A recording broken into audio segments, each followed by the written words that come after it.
আসসালামু আলাইকুম। রাসূলুল্লাহ সাল্লাল্লাহু আলাইহি ওয়াসাল্লাম খুতবা দেওয়ার জন্য মিম্বারে উঠছেন। এ সময় বলে উঠলেন, আমিন। দ্বিতীয় পাদে আবার আমিন। তৃতীয়বার আবার আমিন বললেন। তো খুতবা শেষে সাহাবা একরামরা বললেন, ইয়া রাসূলাল্লাহ, আজকে আপনি যেটা করলেন এটি কখনোই করেননি। এটি করলেন কেন? রাসূলুল্লাহ সাল্লাল্লাহু আলাইহি ওয়াসাল্লাম বললেন, আমি প্রথমবার যখন আমিন বলি তখন আমার কানে কানে এসে জিবরাইল আলাইহিস সালাম বললেন, যে ব্যক্তি রমজান পেল তার গুনাহখাতা মাফ করতে পারল না, সে ধ্বংস হোক। তখন আমি প্রথমবার আমিন বলি।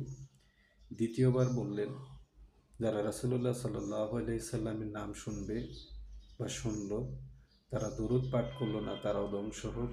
আমি তখন দ্বিতীয়বার আমিন বলি। তৃতীয়বার বললেন, যারা বৃদ্ধ পিতামাতা পেল তাদের সেবা যত্ন করল না এবং তাদের সেবা যত্ন করে জান্নাত আদায় করতে পারলেন না, তারাও ধ্বংস হোক। তখন তৃতীয়বার আমিন বলি। মহান রাব্বুল আলামিন আমাদের এই বিষয়গুলো বোঝার এবং আমল করার তৌফিক দান করুন।